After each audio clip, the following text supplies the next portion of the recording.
All right. We're on air and welcome everyone to the June 20th, 2023 work session. And we will start with Senior Planner Vera Colias talking to us about code fix packages. Thank you, everyone. Vera Colias, Senior Planner, here to present the Housekeeping Plus code amendments, a bit of an upgrade from the prior package of code amendments. I'm going to share my screen. It's been disabled.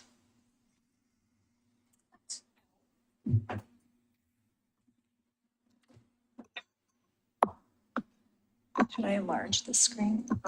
You are good now. Okay. If you want to do this one. This. Yeah. And let me make sure we're sharing the right screen. Do pause share for just a second. Oh, pause? Or stop share. Oh, no, you're good. I think you're Am I good. good? Let me double check this one. Yes, you're great. You're fantastic. Is this the right view? It's backwards though. You want that one? I do not. Okay. No. Sorry. No? I'll do a switcheroo. Yeah, please. Thank you.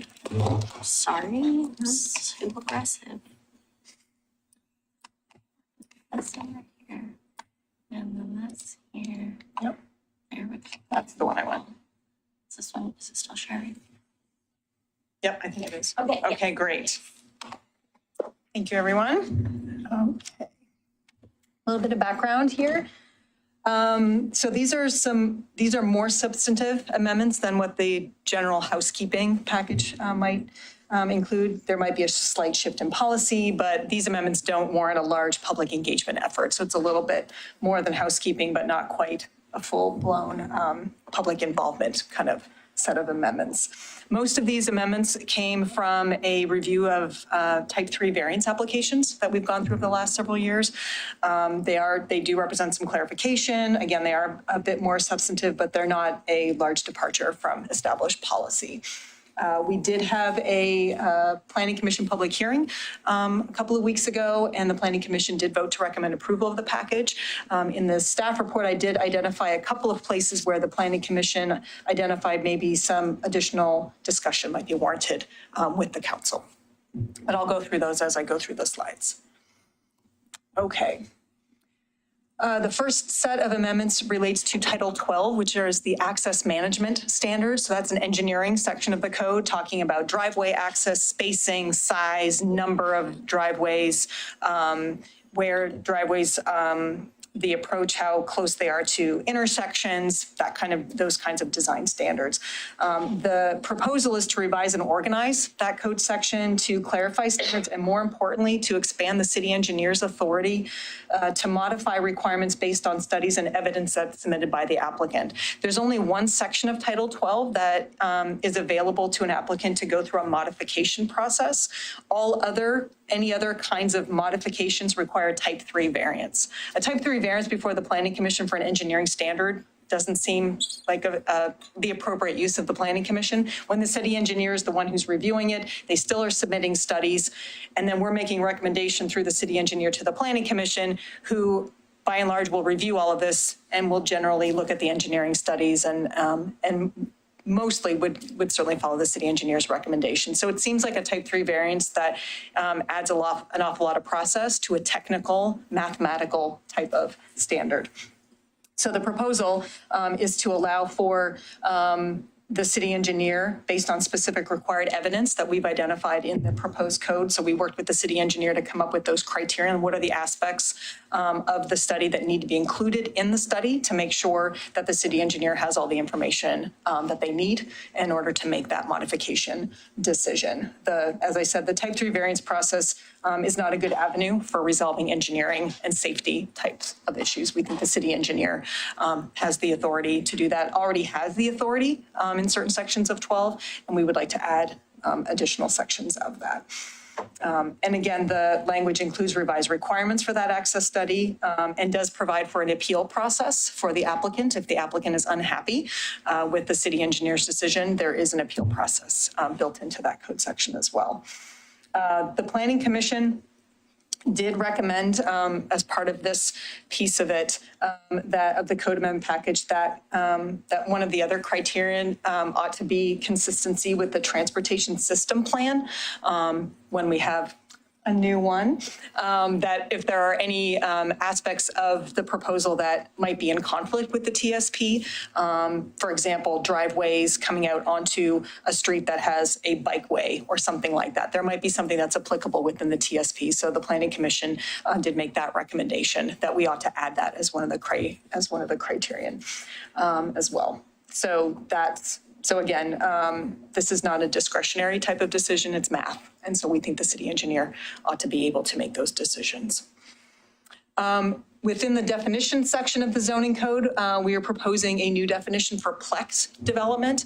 Right now, the bulk of the code talks about middle housing as all of the types of middle housing, but there are some aspects of the code where plexes are handled differently from cottage clusters or townhouses, which have their own sections of code. So we just wanted to make sure that if we're going to be talking about plexes, we ought to have a definition for plex development. So we've included that in the definition section of the code.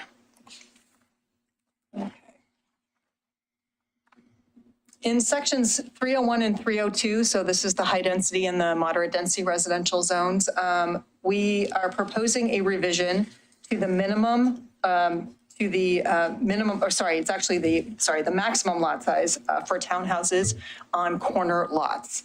This came up in the sketch that you see here, actually from an application at 52nd and Jackson Street, where folks were reestablishing underlying lot lines. But because we have a street side yard setback of 15 feet, so it's effectively kind of like another front yard to the side, then anyone that's trying to reestablish existing lot lines has trouble with trying to make that development work. So when they accommodate that street side yard setback with the actual lot lines, their property ends up being larger than our maximum lot size for townhouses. Our code has a maximum lot size of 2,500 square feet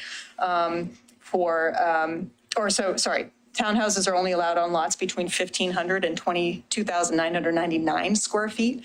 But most of our lots that sort of have these underlying lot lines are 25 by 100 or 50 by 100. So that's that 100-foot depth. That makes it a problem when you're trying to accommodate that street side yard setback and stay underneath that lot size standard. So what staff is looking to do is to accommodate that larger street side yard setback within that standard for the lot size for townhouses, and only for those townhouses. So what we're proposing is to allow for a lot size of up to 3,500 square feet for a townhouse on a corner lot. So it's a really specific situation, but it allows for these underlying lot lines that are throughout the city, mostly in Hector Campbell are a lot of these underlying lot lines. And it allows for these townhouse developments to happen without having to go through a type 3 variance application. The Planning Commission during the hearing did recommended approval of the package, but did recommend that council might choose to discuss street side yard setbacks as a policy. Is this the kind of standard that we want to continue to have? Okay. In the North Milwaukie Innovation Area, there are a few identified key streets and streets within that area that development on those streets must meet certain design standards, and that includes building materials, glazing, minimum amounts of glazing, et cetera, on the street-facing facade. This came up as a type 3 variance for an addition to an existing industrial building on Moores Street, which butts up against the Springwater corridor. There's an existing shop. They were building an addition to that shop, but because that was a street-facing facade to Moores Street, and it's in the MUTSA section area of the NMIA, they were required to build to certain standards, even though it was well beyond. It was closer, I think, more than 65 or 70 feet back from the street. So it was all the way at the back. And because it it would have required really expensive construction for something that was effectively a shop for tile cutting and so on. Wouldn't have matched the existing structure that was there either. He submitted a type 3 variance to not have to build to those materials. And at this point, the staff thought about, well, does it make sense to have these design standards applicable to any street-facing facade, no matter how far back they are from the street? So what we're proposing is to revise the applicability of the design standards only for development that's within 50 feet of that front or street side lot line. 50 feet was decided because the design standard is not intended to relate to buildings that might be visible from the street. It's more about buildings that have a relationship to that pedestrian section area of the street. That's the idea. It's not that I can see it from the street, so it should look a certain way. It's really about its relationship to you as a pedestrian or to you as a vehicle on the street. So a building that's more than 50 feet away is 2 banks of parking plus a drive aisle, so it's pretty far back. There really isn't a relationship between you and that building. So because that building line isn't really contributing to that streetscape at that distance, we think 50 feet is a reasonable distance to that. Beyond that, you can design the building and use the materials that make sense for you, for your design, for your proposal. Okay. We have a couple of proposals within Section 500, the supplemental development regulations. The first one has to do with, we currently have an allowance for an encroachment of a front porch into the front yard setback, that minimum front yard setback. If it's up to 18 inches high, it's not enclosed. And it's covered. So that allows for folks to build that front porch. Most houses are built right to that 20-foot setback. It allows them to do a front porch, out into that front yard setback. Particularly over COVID, we received a lot of requests for folks who wanted to do a covered back deck. And a lot of homes that are built here in the city, existing, are built right to the setbacks. And we don't have an encroachment opportunity for folks with a back deck. So as we were reviewing all of these requests and kind of thinking about how we wanted to approach this, we thought it was reasonable to kind of mimic that front porch encroachment allowance to the back porch. It wouldn't be for a second floor deck. It really would have to be the kind of back deck that's off the first floor, kind of with your sliders and you have your deck, but it allows people to cover their back deck. Your back deck can go out into that setback, but once you put a cover on it, now we establish the setbacks from the posts for that cover. So this would allow folks to actually have a cover over their back deck and allow them to use their backyards a bit more. And then the second piece that we wanted to look at here was the accessory structures design standards. We have 3 different types of accessory structures or sheds or garages, and it relates to their size. Only sheds that are up to 200 square feet or type A sheds are allowed to have metal siding. If they're over 200 square feet, then they have to have a siding material that is more typical of residential development. So it's not a great, clear and objective standard, but it generally, you can't use metal siding for anything larger than 200 square feet. And we had a lot of requests. Folks are doing more with their properties, building shops and that kind of thing. And they generally are bigger than the 200 square feet. So we are proposing that we would allow for metal siding for up to that type B of accessory structure, which is up to 600 square feet. It would still need to meet all of the setbacks and the height limitations and lot coverage and all of those things. But what we've generally done is when folks find kind of a prefab kind of shop or shed, they actually have to do siding on top of that to meet the standard. And it's a lot of extra cost for something that can be fairly affordable because it's a prefabricated kind of shop. So we wanted to propose that they be allowed to be metal up to that 600 square feet. All right. Cottage clusters. So we're venturing into middle housing. We're having some applications and pre-app meetings and conferences for cottage clusters. And so we wanted to revisit a couple of the standards that we have in the cottage cluster section of the code. One of which is that current code does not allow cottages in a cottage cluster in the moderate density residential zone to be attached It's requiring them to be your more standard, little cottages around a green. What we are proposing is to allow for attached cottages in that moderate density residential zone. The code currently allows attached cottages already in the high density residential zone.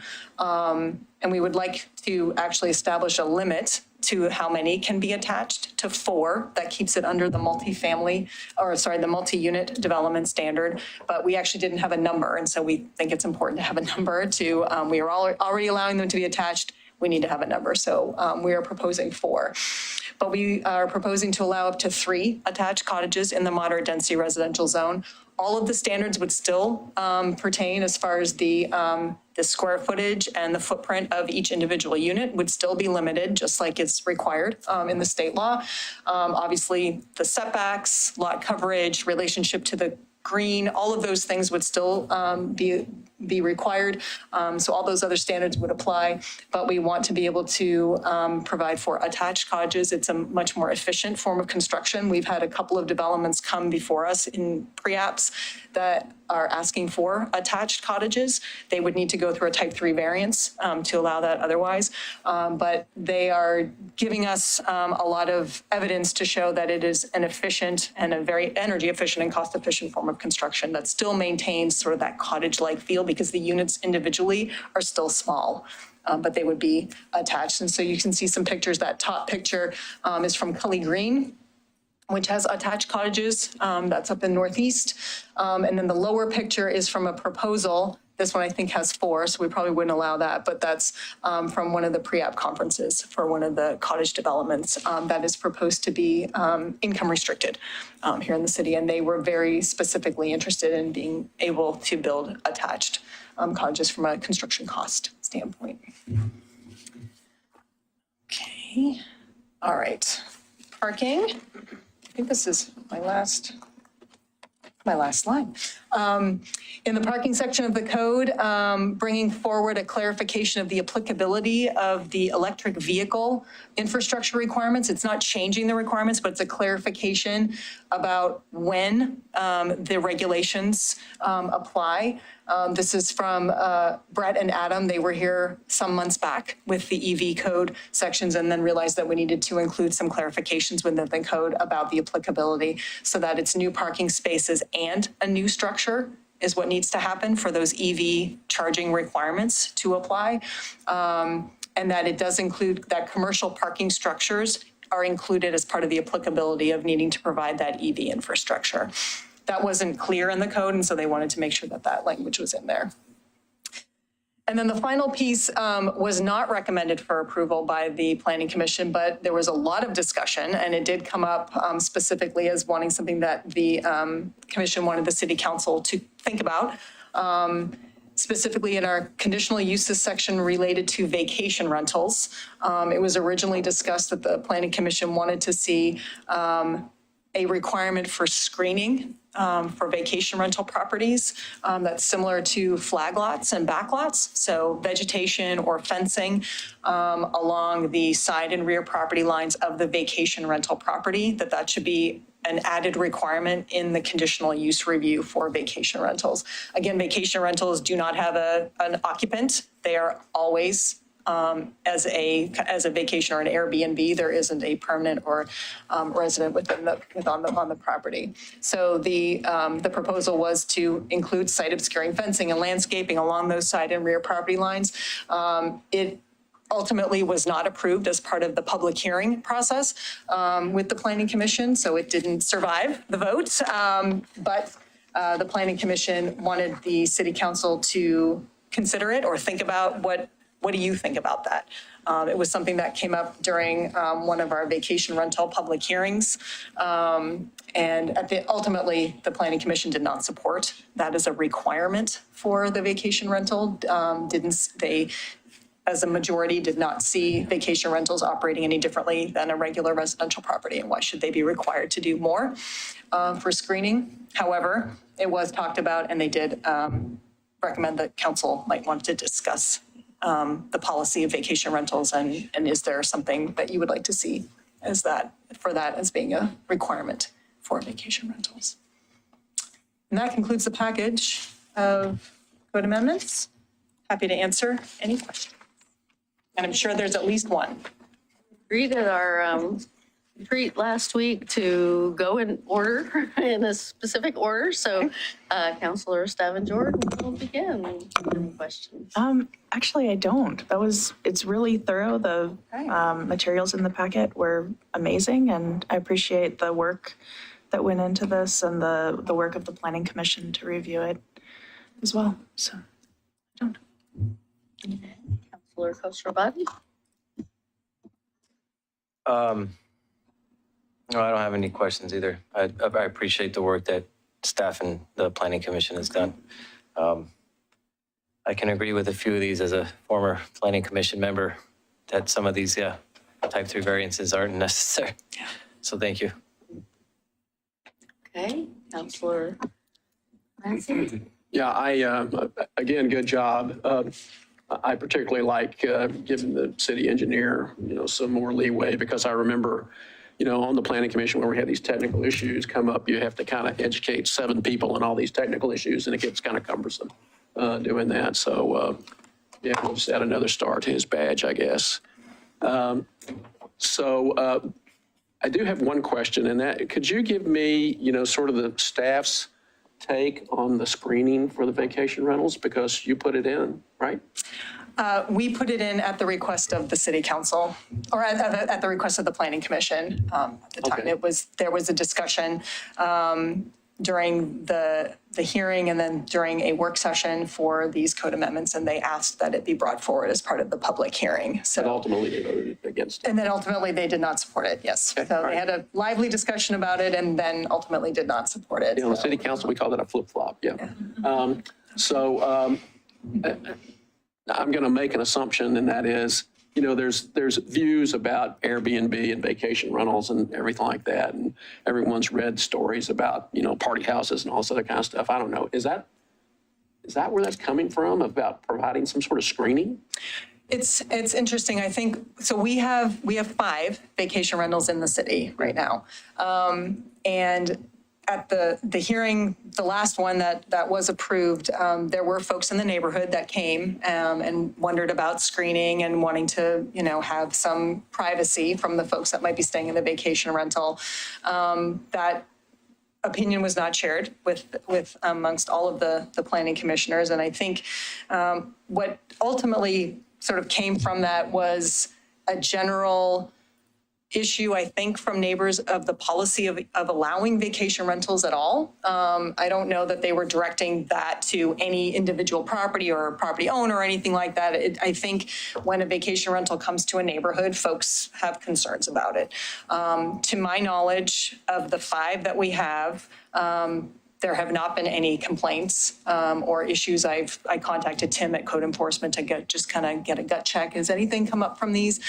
They all have, within their application materials, some of them have cameras. They have decibel meters, for noise. They have quiet hours. They have, all of these rules that go with it. So to my knowledge, we haven't had any issues with the ones that we have. I think folks are assuming that there might be issues and they would like to have some separation or some screening between the properties. I don't want to speak for neighbors, but that's what we heard during the hearings. Yeah, I agree with the concept that, not making a lot of exceptions to, our standard code is probably best, but I just wanted a flavor for the discussion. Thank you. Sure, of course.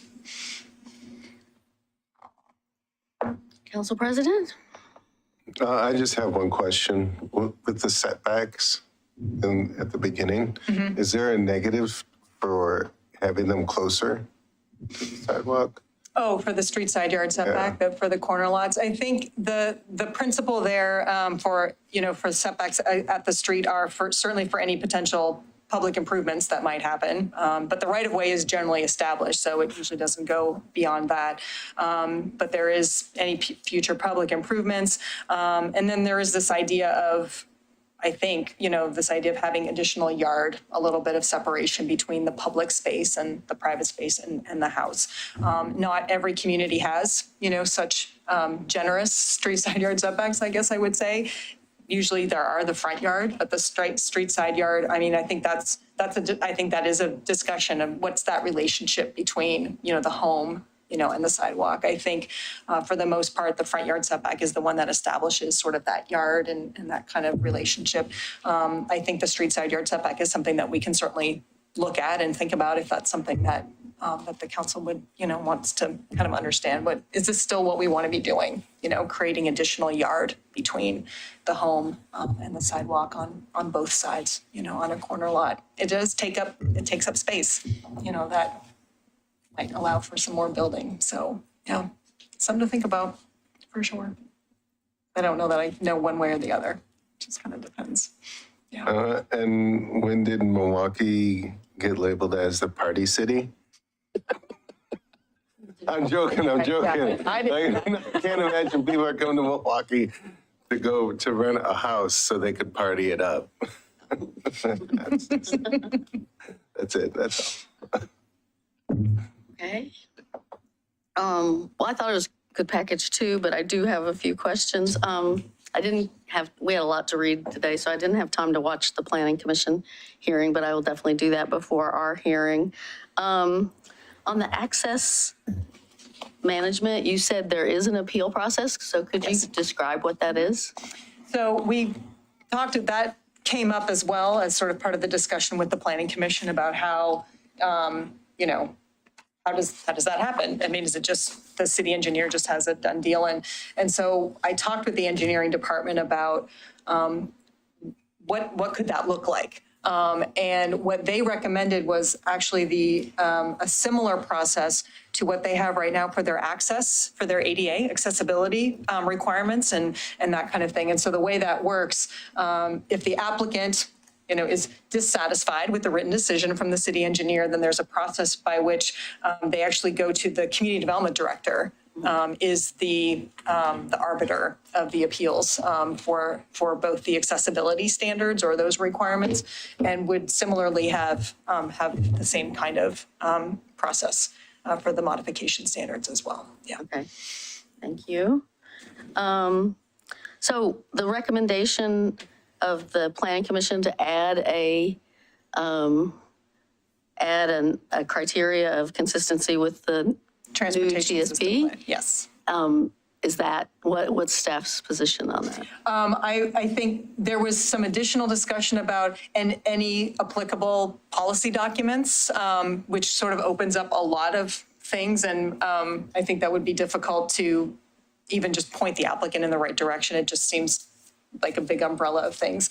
But evidence of consistency with the transportation system plan, I think that makes sense. There may be something that comes out of the TSP that might want to, we want to make sure that what they're modifying is not in direct conflict, with the TSP. And that can be a discussion certainly too with the city engineer and kind of making sure that, that things are, we don't want to be approving modifications that make a policy document in the TSP a direct conflict with something that's in there. So it's a reasonable request, we think.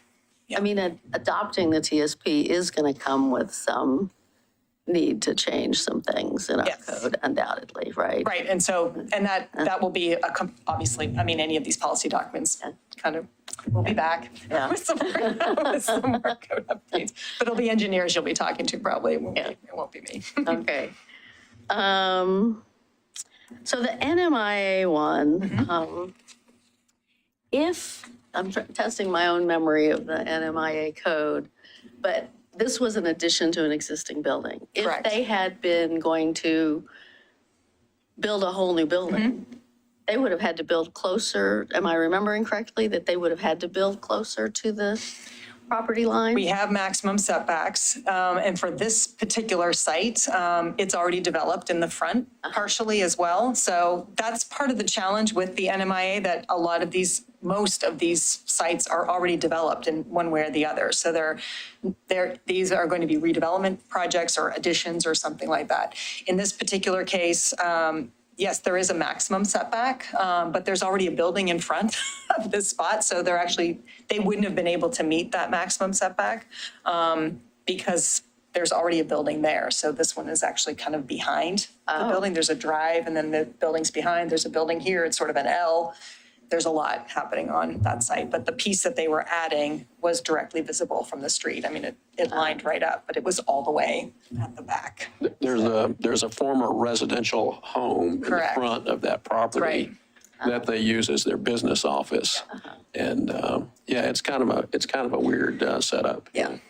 Yeah. But I mean, it's kind of maybe an anomalous setup in the TSP or not really? I mean, in the NMIA? I think part of the MUTSA section, so that northern area, there are still some remnant residential properties there. And there are these existing buildings that have little things added to them. So from an MUTSA standpoint, it's not that unique because all of Moore Street has all these other remnant buildings there. Down in the NME, I mean, they're really sort of the big, the cold storage or, the fabrication buildings and so on. But yeah, so that in particular, that one is a little unusual just based on its history and the size of the site. Yeah. I mean, I think at the time we adopted the NMIA, we thought we would see some potential, scrape off and We building did. of bigger things. We haven't seen that. But if somebody did that, Yeah. they would have to build closer to the street. Yes. Right? That would be considered, So yeah, this it would be wouldn't even considered new apply development. in that Right. case. Yeah. Okay. Okay. So the metal siding on the structure, that one gives me a little heartburn, I have to say. And so it has no additional setbacks or anything. It could be right up to the street. and No. anything. It's not something that's behind the, No, an accessory structure cannot be in the front yard unless it's 40 feet back. That's an established setback. So a 600 square foot structure has 5-foot setbacks from the side and from the rear. So that would all stay the same. Okay. The maximum height, all of that. It's about the siding material is what we were seeing a lot of folks using prefabricated structures as opposed to stick-built. Right. And that made it really complicated because now we're having them attach wooden siding to an existing building. So, yeah. Otherwise, it's a type 3 variance, and that didn't seem like I mean, it just seemed like a lot of process for a structure like that. right? Yeah. And then the cottage clusters. Explain to me the difference between an attached cottage and a townhome. Okay. I'll start with the cottages. Let's just do that. So a cottage cluster has between 3 and 12 cottages with very specific setbacks, all oriented towards a green or a common area. So there are very specific standards to that. They are maximum size of 900 square feet of a footprint. Average square footage overall in a cottage cluster between the units is 1,400 square feet. So they are limited in size, limited in height, citing standards and requirements as far as being around a green, et cetera. So there. A cottage cluster does not have any lot lines necessarily. So all of the cottages can be on one lot.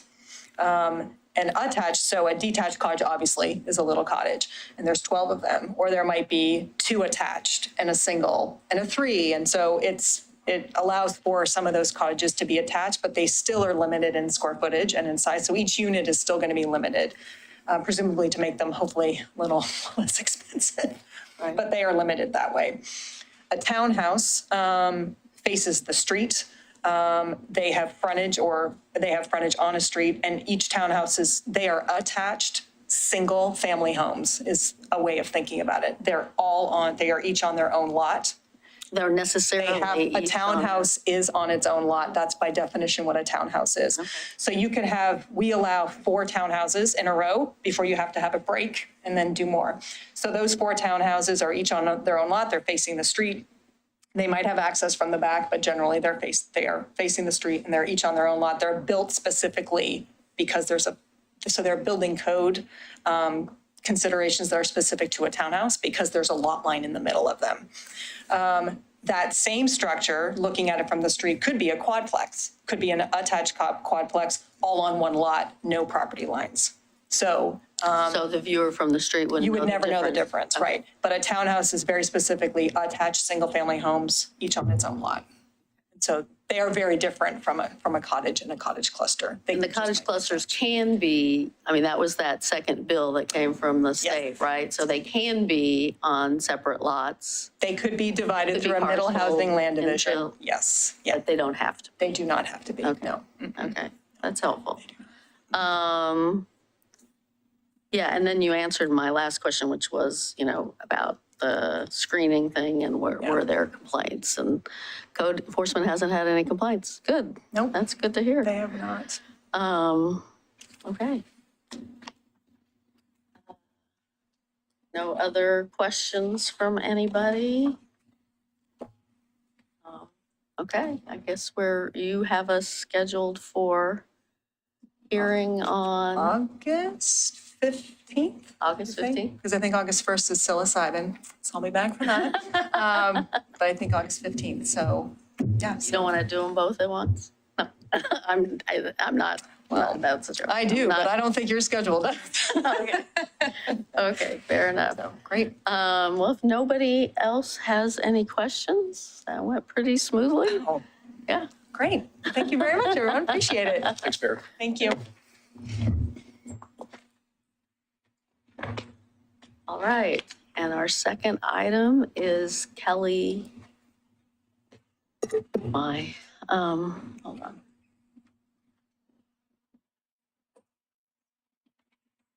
Second item is a procurement update with Kelly Tucker. And is she appearing via Zoom? Oh, okay. Okay. Well, I will break the rule we just set about questions to ask, is it really only a year since we adopted this code? It seemed to me like it was a lot more than a year ago. When I read that in this package, I was like, wow, that seemed like a lot longer ago than that.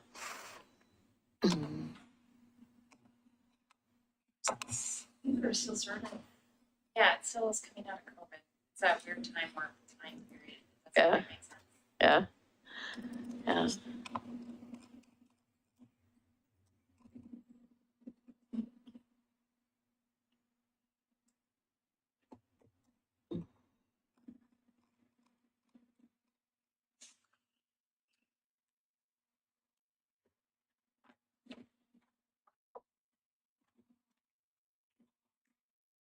Well, while we're waiting, I will just tell a story about my drive over. So I was coming out at the light at River Road, out off River Road onto McLaughlin, two 12-year-olds at the light waiting to cross over into Kronberg Park. They waited, like the light was, the other traffic was getting the countdown, the pedestrians, and yet so you could see the light was about to change, but there was a break in the traffic and they just took off across McLaughlin. I was just like, really? Can't you wait 10 seconds for the light to change? And they were okay. They were safe, but it was just like, oh. Yeah. Yeah. Yeah. I remember doing crazier stuff when I was that age. Yeah. Yeah. Across 40-mile-an-hour streets. Yeah. Yes. Yes. It's okay. No one expected us to finish that. No, sharing. No, I don't have, no. Thank you. Okay, hello, good afternoon. Welcome, Kelly Tucker, to talk to us about our updates to the contracting rule that was just adopted a year ago. Right, good memory. No, I only know that from the package. I commented, how could that only have been a year ago? It Right. seems like it was longer ago than that. So yeah, for those who I haven't met, I'm Kelly Tucker, contract specialist out of finance. So yeah, we're going to talk about two items tonight. The proposed changes to the equity requirements in our public contracting rules. Sorry, I ran up the stairs, I'm a little out of breath. And then the second piece we'll get to at the end. I think the majority of the conversation will probably be around the rules. But the second piece is the proposed increase to the city manager's delegated authority. So as Mayor Beatty, as you mentioned, about a year ago, we adopted some revised public contracting rules, which heavily, the big changes there were in relation to equity and inclusion and diversity in our public contracting rules and how we incorporate that in when we do solicitations for goods and services. So some of the things that we added last year were requiring that at least 20% of total scored points go towards equity-based requirements in all formal solicitations. So this could be things for whether or not they're COVID certified, and COVID is a state certification with the Certification Office for Business Inclusion and Diversity. But it could be also for their workforce diversity, their key personnel, different demographics within their business organization. So we kind of left it up to the departments to determine, because each solicitation and project might be a little different, might have advantages for different equity requirements. So we were leaving it up to the departments to decide what might work best for their solicitation, as long as it was at least 20% towards the overall total score. We also implemented a COVID waiver application. This was a application waiver that was specific to us here in Milwaukie. It was meant to be a one-time granted waiver with a limitation of a 6-month duration. And it was intended to go for businesses that ultimately would be eligible for the state's COVID certification program, but maybe just hadn't gone through that certification process yet. And we wanted to, if they met those same eligibility requirements, grant them the scored points through that 20% that they could earn through a responsive proposal or bid. Even though they weren't certified through the state, we wanted to acknowledge that they were certification eligible. And then the idea was within that 6-month timeframe, they could go to the state and work on getting certified through the state. We also updated some inclusive language and pronouns throughout our rules, as well as the contract documents. So those are kind of the highlights of what we updated last year. So within the last year, we've had a independent study done with Keen Independent Research. They did a citywide or department-wide kind of equity and inclusion assessment, in part which was looking at our procurement rules and our procedures and how equity fits into that. So now at the time we contracted with Keen, that was literally about a week after we adopted these new rules. So there wasn't a lot of background. We were just figuring it out ourselves as well and starting on these equity processes. So it was kind of worked it out through that way. But from their assessment, from Keen's assessment, they identified 3 things within our procurement rules and procedures that kind of increased our legal exposure and had some recommendations for us to consider. The items that they pointed out to us were how we did the equity-based scored criteria, that 20%, the waiver application that we implemented, and the lack of holding a disparity study prior to adopting any equity procurement rules. So when we learned that information, then we went off and did our own kind of internal research. We reached out to other public agencies in the area. We spoke to folks at Metro. We spoke to folks at Lake Oswego. We did a comparison of our rules specific to equity against Metro's as well as the city of Beaverton. So if you don't recall, we did base a lot of our equity requirements around both Metro's and Portland State Universities, both of which had had equity programs and procurement in place for several years. So we did some internal research, reached out to folks at the other agencies, found that none of them had done a disparity study. So we didn't feel like we were too off the mark with that one. And I'll talk a little bit about each of the legal exposures and what our proposed changes are in a minute. We kind of lost my train of thought.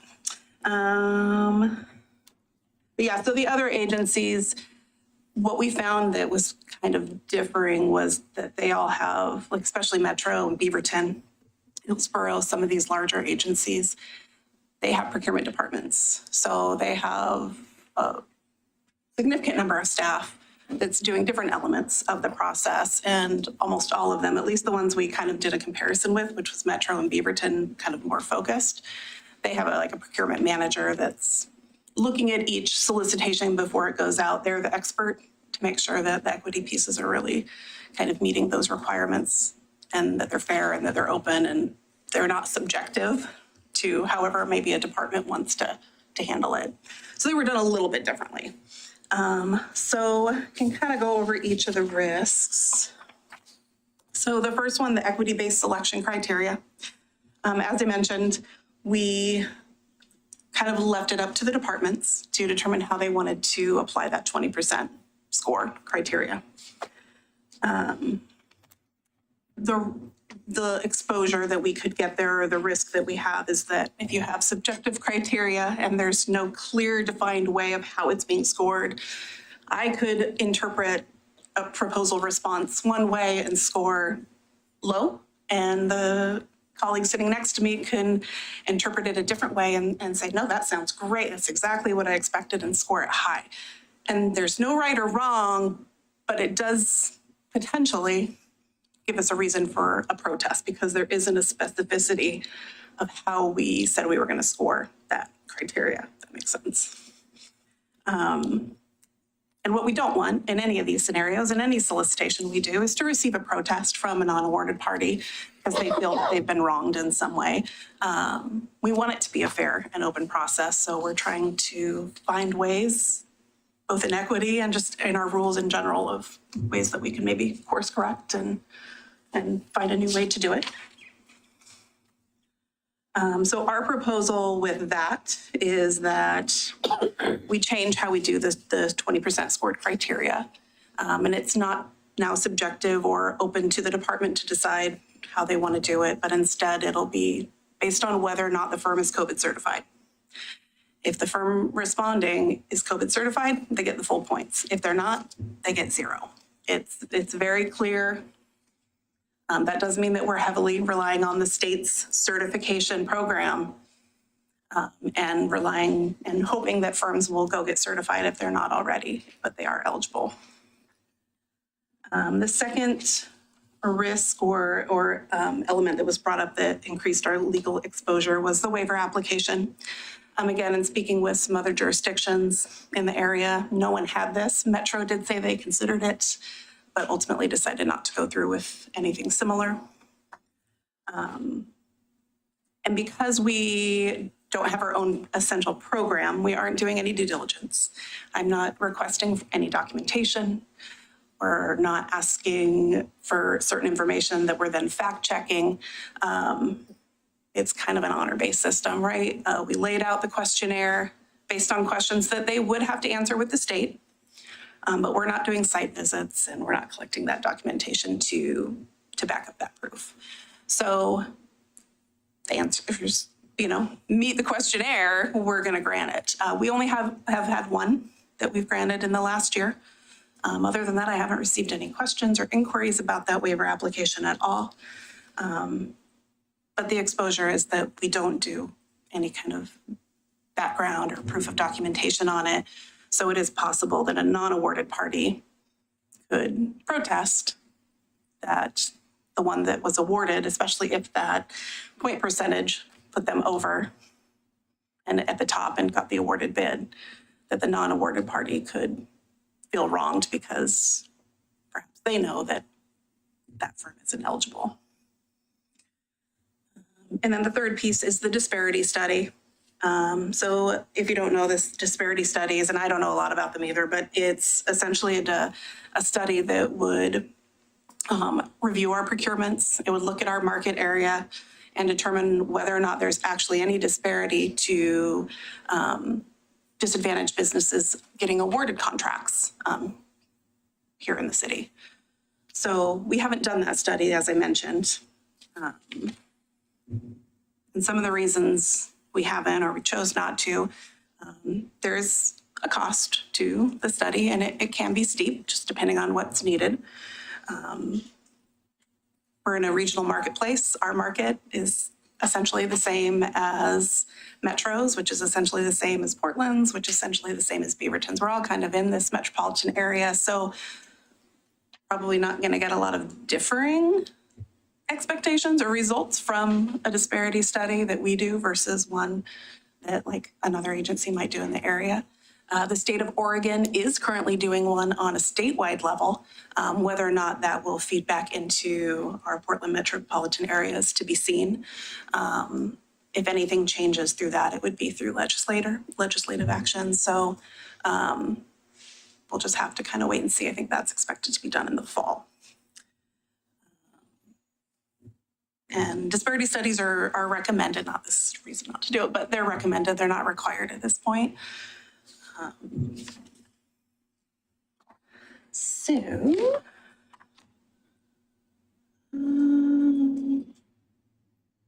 then the other thing we're proposing to add, because I don't want to feel like we're just taking stuff away and we're reducing it down.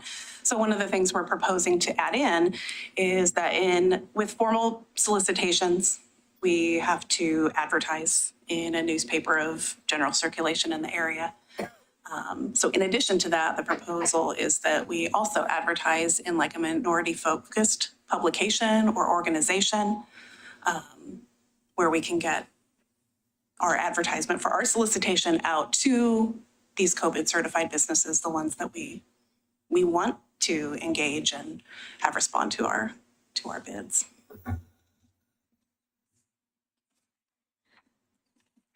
And then we're going to be proposing the same stuff to the Equity Steering Committee on Thursday.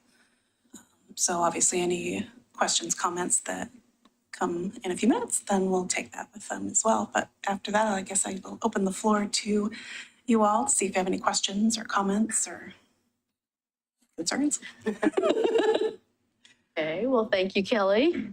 Well, I'll look to Councilor Stavenjord to start us off. Thank you. I had a couple questions just with regard to the public notice. So you had just mentioned the addition of advertisement, which I think is really wonderful to add to the outreach. I'm wondering if you already have compiled a network of either, newspapers, associations, organizations, things like that in the metro area. And I mean, I understand the requirement of at least one, but I'm wondering if it might just be that it's sent out through that network.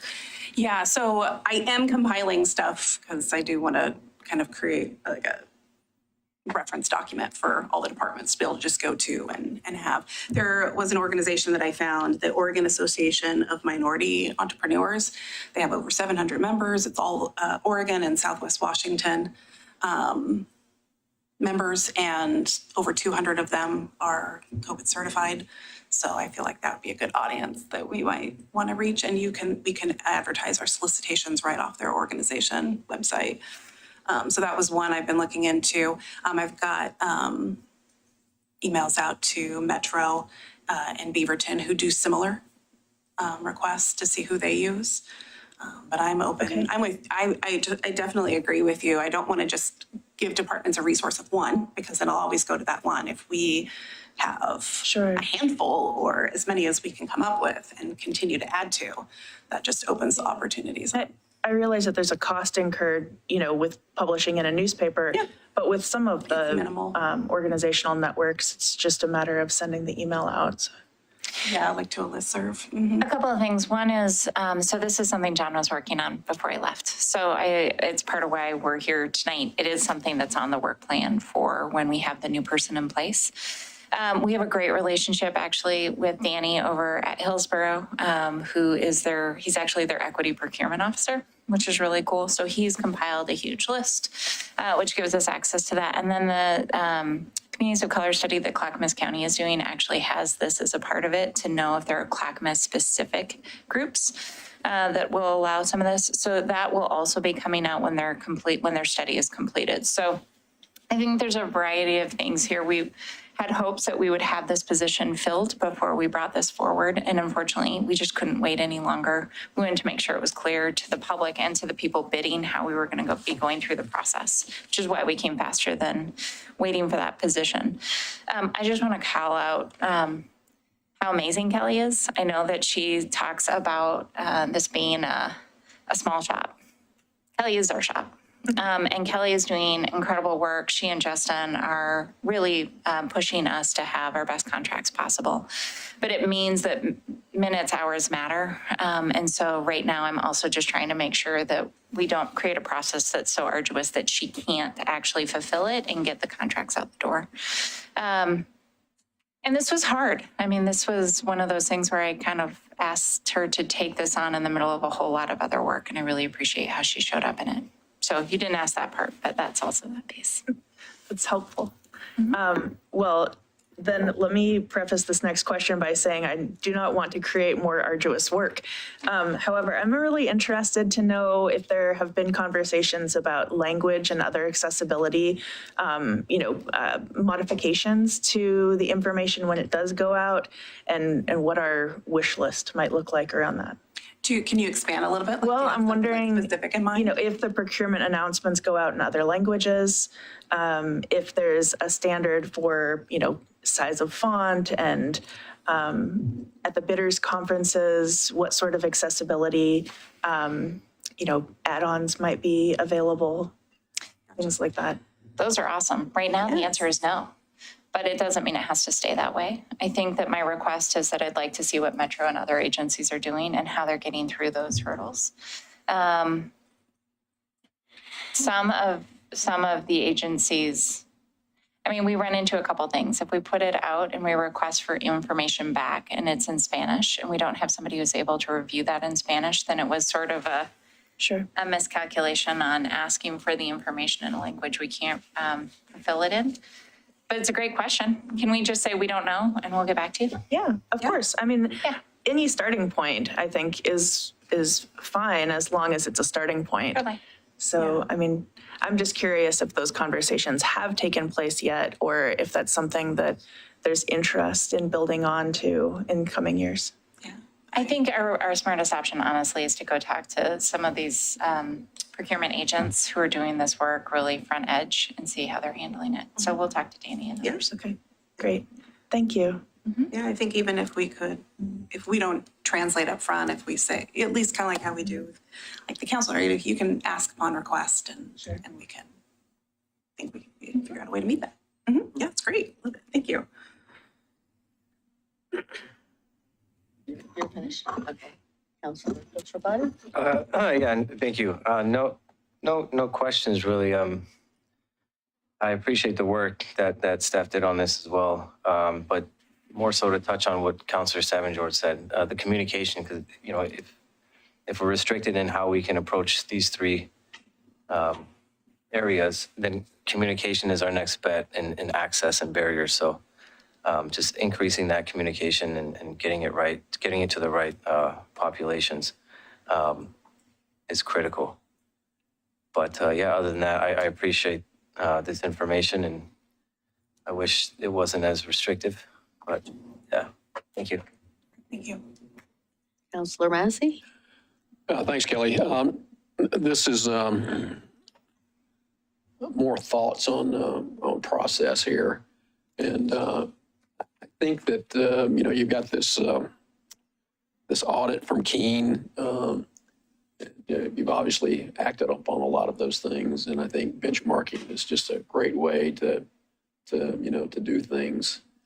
I will tell you that the lack of this disparity report, I will tell you, I think that the city would probably pursue these actions even if we had a disparity report that showed no problem. So that's a reason that maybe a disparity report is, our study is not needed. But you kind of have to memorialize that in a memorandum for the record that, this kind of contemporaneous. You don't want to do that when you're faced with, some legal exposure. You could say, 2 years ago, we looked at it, this is what we decided.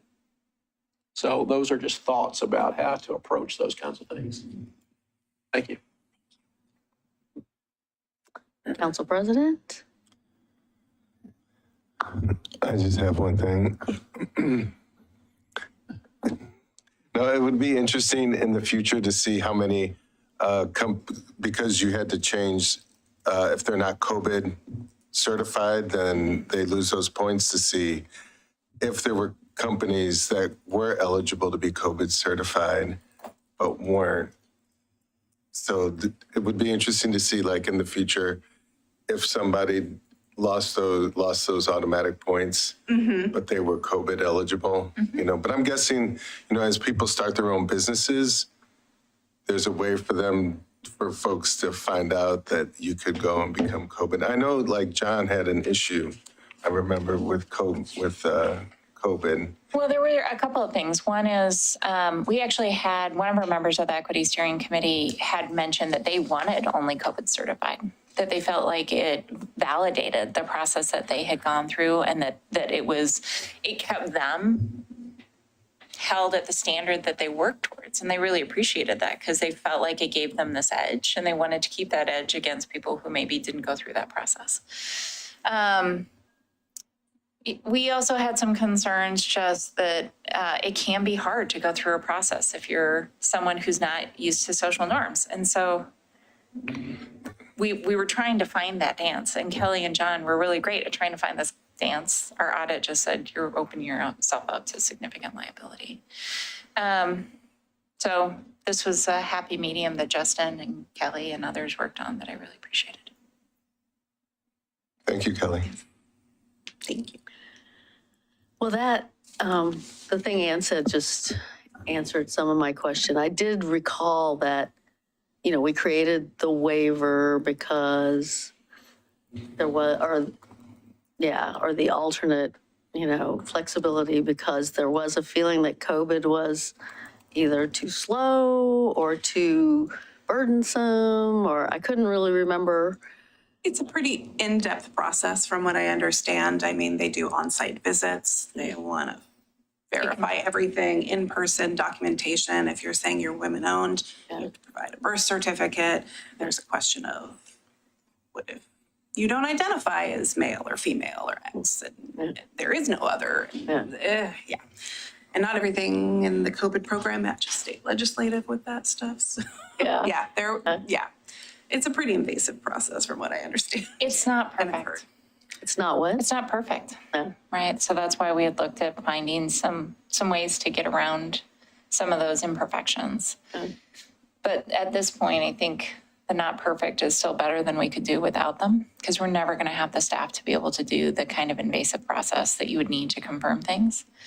One of the examples is saying a spouse owns the company when they don't even work at the company. That has been one of those loopholes that people have used historically, or saying it's owned by, and that goes for both gender and for person of color ownership. So it's making sure that there's authenticity in the process and that we're actually accomplishing, but with all processes like this, there are pitfalls. How often do we get contract award challenges? Like protests, I would say rarely would be the category I'd put it in. It doesn't happen often. Maybe 2 to 3 times a year. And maybe that's probably Even high. Yeah. Maybe 2. We've had one since I've been here. One? I've seen it. I've seen more than that. Yeah. Maybe you don't see all that. all of them. I'm not fathom them all. Well, I mean, there's But- different levels, Yeah. right? I was gonna say, Yeah. out of the ones I've seen, in my 11 years doing this here at the city, I would say I've probably seen 8 to 10. So maybe 1 a year is maybe a little more accurate. And I would say a majority of those are who was scored second, who came in second and felt like their qualification scores or their performance history scores just should have been higher. And we have we always have a panel of 3 or more, either city staff members. Sometimes we invite folks from other agencies to help us sit on an evaluation panel. So it's never just one person making a decision on a formal solicitation. We've got a panel of folks that are weighing in and One of the concerns that I've had transparently, Justin can't talk about legal challenges, but I can on air, is opening us up in a way that maybe other agencies are doing it that are larger but have larger legal departments. They'll go after the smaller city in order to set precedents, in order to try and get broader programs kicked out. And so I get nervous about us being a trendsetter on stuff like this where it's attractive to an individual bidder to try and set a different norm. Does that make sense? Okay. Okay. Okay. I didn't have any other questions. I guess I just had an observation that we use the word minority in our code, and I feel like that's a word as a culture we're trying to move away from. But I did see that it's all over the state's website as well. So I guess, again, you know. We called that out, I think, when we did it the first time around. There was some pushback on some of the language, but we were trying to sync the language with what the state uses through the COVID program. So I can't remember, there was one other term that we felt was outdated. I don't remember what it was, but it had been. Oh, like the affirmative action. Yeah, something was tied to something that the state used in their program. Any other questions or comments anyone has? Right. Well, thank you. I Okay, guess we're ready. So Move on to come our back. second item. Oh, that's Okay. right. We have a second I'll be back in July.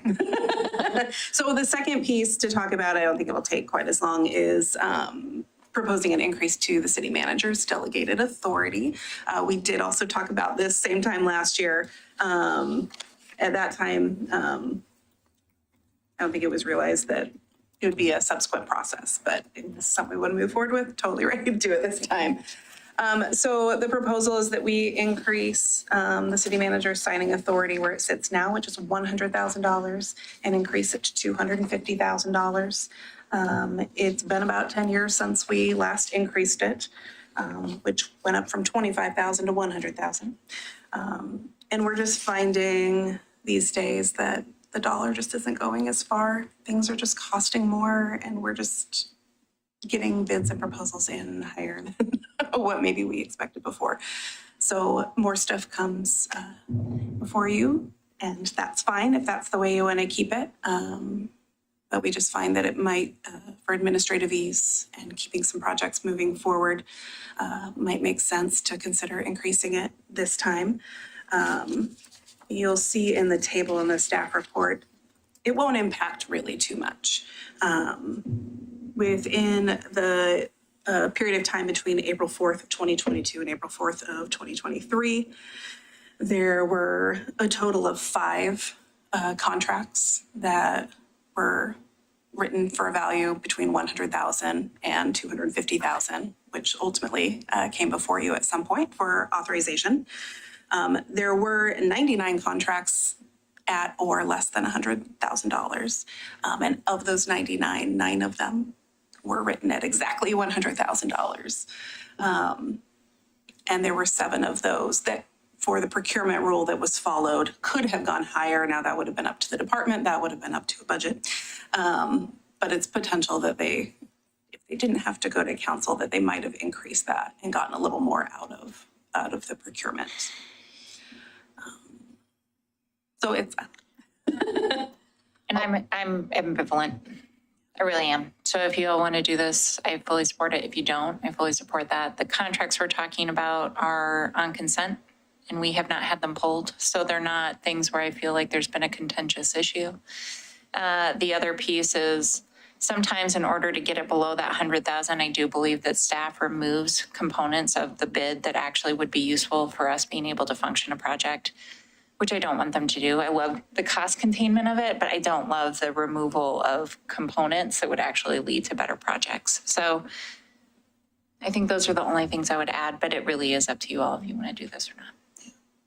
The 250 threshold would also align, but it would align with the formal solicitations within our public contracting. So these larger projects, these higher dollar projects would still continue to come before you for authorization. Can you just clarify Yeah. that about what we're aligning with? Yeah, so within our public contracting rules, formal solicitations for like things like personal services, so architect and engineering services when we're designing a construction project. The threshold for formal solicitation is $250,000 or more. So those contract awards are still going to be coming before you. Anything that was done in like an informal procurement or a direct appointment where there was no competition, those would essentially be the things that could go to city manager for authorization.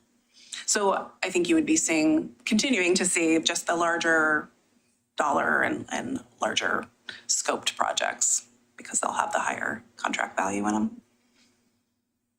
Questions?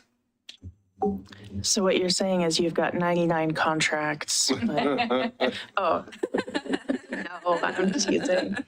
I think this is great. I have no problem with that limit. You may have said this, but how many of these contracts were above 250,000? How many were above? 13. 13. 13. 13. Likely public improvements for the construction, and then a handful of SCADA. like engineering design. What'd you say? SCADA. SCADA. SCADA was one. Yeah, some of like the projects. design contracts that went towards construction. Well, I think 13 is sort of a reasonable number. I think I would be actually thinking higher if it was 50 or something like that, you know, so. 13 is the number that are over 250. Yeah. Yeah. Yeah. And 5 is the number that are between In the middle ground 100 at this and point. 250, yeah, in the last year. Okay. I think everybody seems okay with that increase. So Okay, great. Well, I will be back in July then, at a regular session to submit the proposal. Also bring back any feedback that we got from the Equity Steering Committee as well to share that. Thanks, Kelly. All right, thank you all. Appreciate all it. right. Thank you. And Mayor, I do not believe that tonight we have a legislative agenda item on the, We have 2 letters. I know. Oh, okay. I just don't think we actually allocated a legislative time on the agenda for tonight because we put all of it into the climate stuff. Oh, So my question is, we have time. We're done early, I believe, tonight for our work session. Do you all want to talk now? yeah. Okay, perfect. And then I have one legislative item before we're done. Pardon? I have a legislative item when you're ready. Oh, okay. Do you want to take it first? Sure. So they're calling it the Christmas tree bill. Just so you know, there's $300,000 in there for the city of Milwaukie for a solar install, which is shocking to me, but I learned today. So if it passes, the JCB solar installation will be constructed out of our CIP. Yeah. It's actually 375, sorry. The other thing, Tell us more about that. I found out like 4 seconds ago. No, Well, but I mean, you know what you put in Yeah. for. Yeah. So what we've talked about for a long time is a demonstration project that's visible to the public so that the public could come and see how it works and see how how it interties. So I believe that this was a ground mount system that we were actually looking for. Is it a roof mount? It's a roof mount. So we'll have tie-in so the public can come see what the production is and all those fun things. But Peter wrote it, so he's going to come up and tell you. Go for it. It was a roof-mounted at JCB along, we have a lot of surface area on the roofs there. So we were looking at putting a 120 kW solar array there. So we had put in a request for 375,000. We have that in our CIP currently in the upcoming budget cycle. So it seemed like the request tied in there nicely, so. And it's roof mount on the front building or in the back? We're anticipating the vehicle shed, but it could dependent on some variables. We may end up putting it on the front buildings. Great. That's very nice news. Anybody else have questions about that? No? Okay. The other piece that I had was, Mary, you brought up to me that there was a piece of legislation around pharmaceuticals and the ability of CIS to negotiate with the providers. It is of concern. So I'm going to look it up tonight, but when you're done with the letters discussion, I'll come back and just talk to you a little bit more about that legislation. I talked to Brandy. She is concerned that this will make our rates go up for our insurance for the city. So I'll be back with you in a minute with that one. Okay, we did get an alert from LOC over the weekend about that. Yeah. Perfect. If you have read it, it will impact our rates. So if you all are comfortable, even just having a quick conversation with both our representative and senator on that piece of legislation, that would be helpful to the city and to our pocket for the next biennium. Okay, Thanks. so we're going to circle back to that? We'll Okay. circle back. And then Nicole has 2 letters for us. Which one would you like to start with? Start with the equity, start with the council president's letter. Okay. So you guys all got that by email last night or this morning? Nicole's made it look nice for us, put it all on letterhead. Oh, no, she hasn't. Okay. You can't, it's on, but I put this on reader mode. So Oh, it's- okay. Okay, it's fine. I mean, we trust it'll be on letterhead when it goes over. Did anyone have any comments or any concerns about sending this letter? Or is everybody willing to sign on to this letter? I guess I'll start with Councilor Stevens. I have no concerns. I appreciate the advocacy and thanks for taking the initiative to write this. I have no concerns either. I appreciate that. That's actually part of my cab report this evening, so Oh. appreciate it. Yeah, I'm glad we're sending it.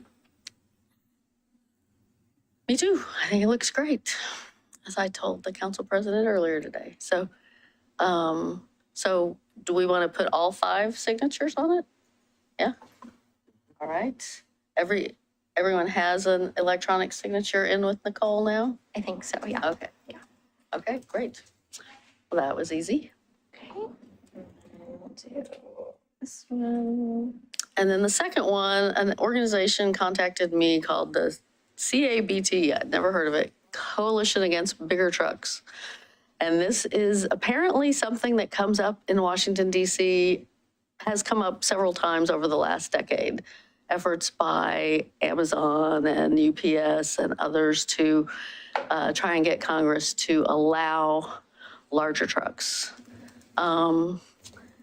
There's I think there are concerns. I sent people the website from the group.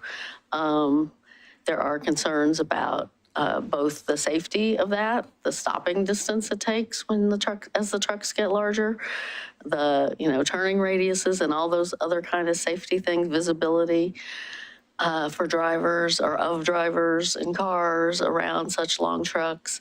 There's also the infrastructure impacts, and especially I'm thinking about our International Way and our North NMIA and some of our streets. It seems like heavier trucks are not a great idea. So they sent me a letter that Canby had sent, and I modified it somewhat. But anyway, so I sent you guys this letter. Any changes, any concerns about it? What do people?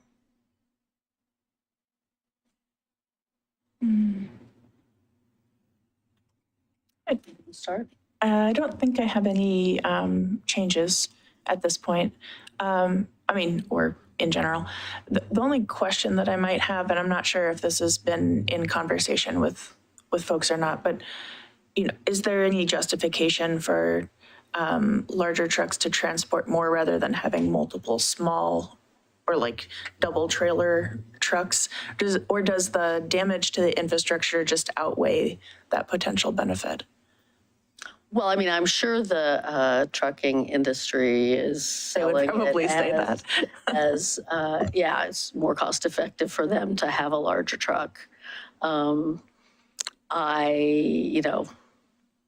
all all I know is what I read from some searches and read on this CABT website. Okay.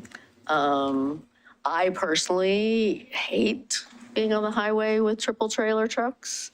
When I see them, I just think they shouldn't exist. And so I was ready to, I was receptive, I guess, to the overtures of this group. But yeah. Thanks. Yeah, I actually met with Joshua as well. Oh, did It was you? like a 15-minute Zoom meeting, and that was something that, because, you know, we discussed the impacts, and that was one of them. The argument that those corporations are making is that we'll have lesser trucks on the road, so it's better for the climate. However, they're pushing back on that because they're saying that they're highly unlikely that these corporations are going to have less trucks on the road, because that means still less product being sold. So it's going to increase their product, more trucks, because they're going to want to sell more. Yeah. And now that they can fit more in a truck, they're going to probably try to get more on the road. That was their pushback with that. But it also looked at, I asked them about the labor impact in terms of the increase in profits for the corporation, if that's going to even get down to the trucker, right? Because a lot of these truck drivers are independently owned and operated. So it's highly unlikely that those increase in profits that they'll be saving will make their way down to those that they most impact. So I don't have an issue with signing this because, I mean, I would rather we discuss our infrastructure and the needs of our infrastructure before we talk about putting bigger trucks on the road. So yeah. So I'm assuming this letter was like written by the coalition primarily? It's about 50-50. Okay. All About right. what they wrote. And I mean, they wrote it can be for law enforcement for the police chief or somebody. Mm-hmm. So I took that tone out of it. But yeah, so it's kind of 50-50. Yeah, It's not going to look like some other city's letter, I guess I would say. Yeah, the idea of, driving from here to Seattle in the rain with the bigger trucks on the road is not particularly intriguing to me, or having bigger trucks under interstate highways in Philadelphia to catch on fire. Yeah. Yeah, So, exactly. Exactly. Yeah, I'm on for supporting this letter. Yeah. President? I'm all for support for the multiple reasons given here. Okay, great. I mean, this is one I can sign, or we can put all 5 signatures on it. What do people want to do? I mean, it's going to our senators and Representative Dreamer. Maybe we should put all 5. Yeah. Yeah, okay. All right. We seem to have unanimity on that. Okay, so the other bill that we were talking about is 3013. So I'm going to go way back in my history. When I worked for Congress, I used to work on the prescription drug bill when we first created a prescription drug benefit. And in that bill, there was what we called the donut hole, because it did not allow for certain drugs, and it also didn't allow for us to negotiate prices. The lack of negotiating prices in the United States has driven up pharmaceutical costs at a disproportionate rate. The fact that we were talking about it in this bill for the state of Oregon is concerning. It leads to much higher prices. So just know that that's the concern. Is it's going to ask for our staff to pay more. It's probably up by about $10 per prescription. Plus, it's also going to change just the total cost to government agencies overall. So it's going to be a lot of money to the benefit of drug pharmaceutical companies. So I would recommend that you don't support 3013 and you just contact your elected officials. But if you want to, fine. But I would talk to Brandy about it, and it's going to hit our pocketbook. Well, I mean, we're in the last week, right? So we don't have a letter. No, I don't think you need to. I mean, I'm happy also to call the representative if you want me to, but I want to make sure I have everyone's agreement that I can before I do that here. With my background, I think I'm probably better suited to answering questions from him if he has them. I don't know the senator as well, so I would defer to you on whether or not you want me to call her. I mean, well, I will, on the latter point, I will just say that I have had good luck asking LOC what the senator, is she a important vote or not, or if they know where she is. Perfect. And then I can pick my battles in terms of what I contact her on. So I'm happy to follow up with you on That'd be that great. tomorrow. But any concern from anyone about trying to persuade our legislators to? I'm just looking at you because you look like you have something to say. No, Okay, that's cool. just my resting face. Okay. Thank you. Has the county, has Milwaukie County taken a position on this? Do you happen to know? I actually You don't know. Okay. Okay, then I will call him just to have that quick conversation. Thank you. All right. Anything else from anybody on legislative while we're on that? 3414 got voted out of committee without a recommendation as to passage, which is kind of interesting, and with a dissenting vote from Representative Nose. So we'll see what happens with it on the floor. Okay. Well, if nothing else, then we can take a break and have we can adjourn this meeting and have our dinner break. And we will be back at 6 p.m. for the regular session. So we're adjourned.